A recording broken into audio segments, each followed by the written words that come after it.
bombard them with questioning. Let them tell their full story, how they want to tell it, even if you know other details. And then take accurate notes about what they say. Yeah.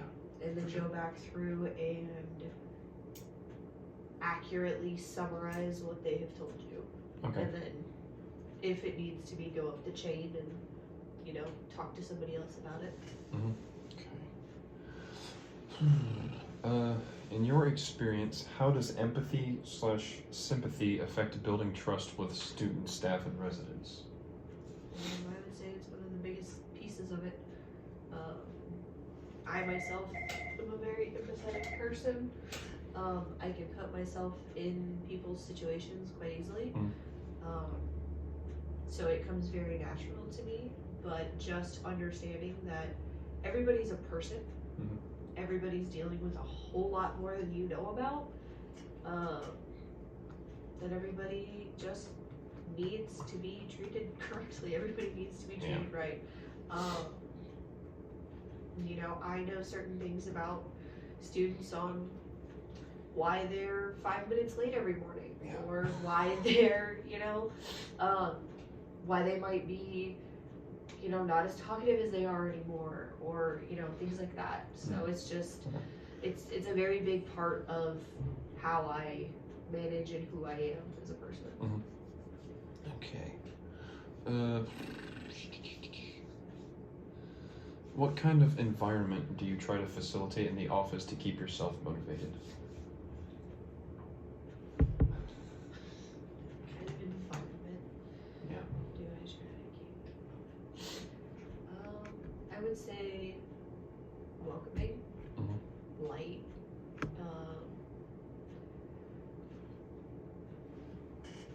As you know,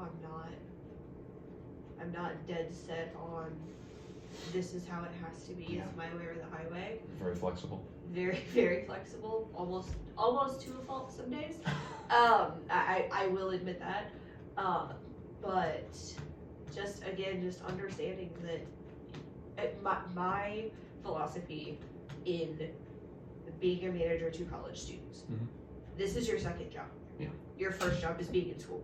Yeah. So if something is going on in your classes, if something happened where you're like, oh my God, I'm not gonna pass this class, like that's more important to you than working or coming to work or something like that. So not that it's an excuse to not come to work, but I do understand that because I also am a student and I understand that like some days it's not as much fun to get up and come to work.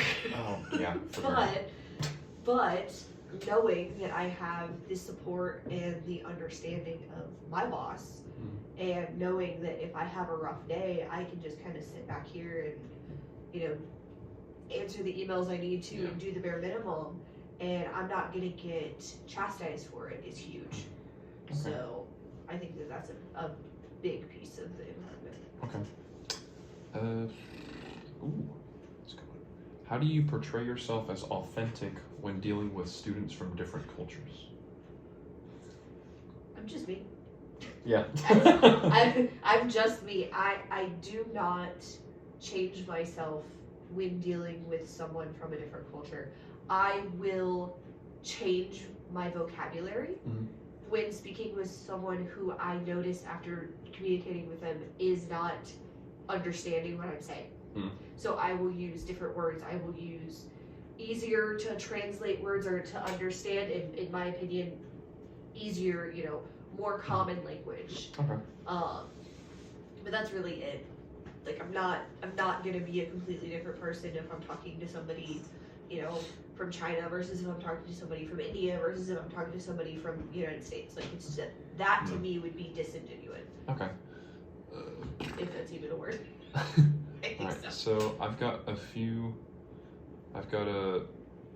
topics that are listed up here, and then some of the questions are building off of those topics. Okay. So I've got active listening, sympathy, motivation, and authenticity. Okay. This one, how do you balance your own values? Oh wait, hold on. Which of the listed above topics do you think is most influential in residential life and why?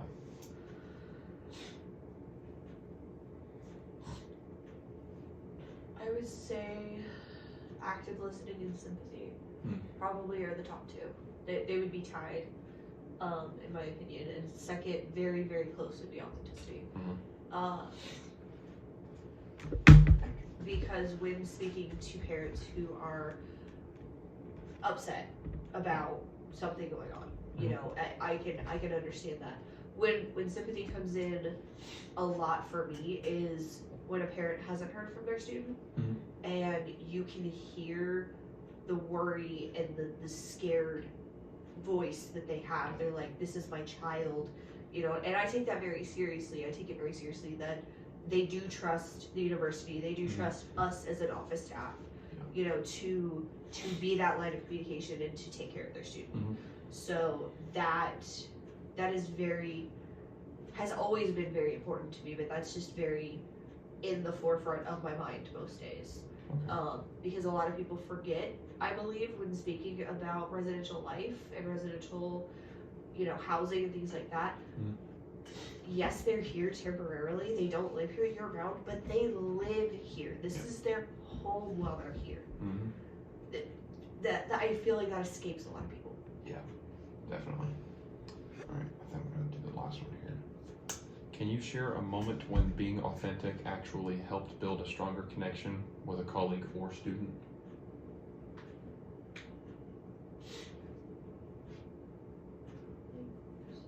I would say just being myself with the people that I work with.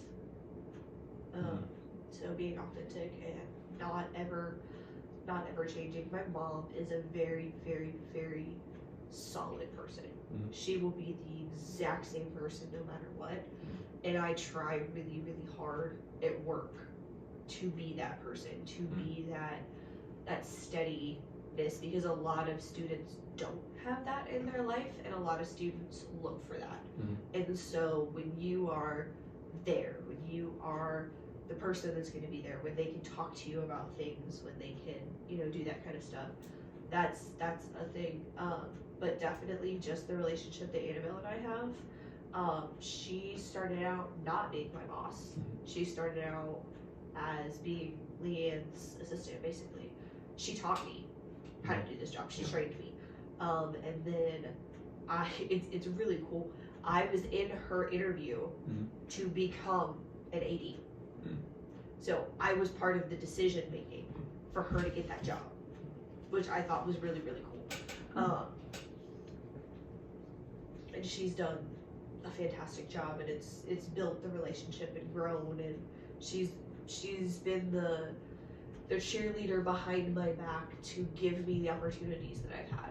So I feel like I have a pretty good relationship with her, and I don't think I would have that if I wasn't just myself. Cool, awesome.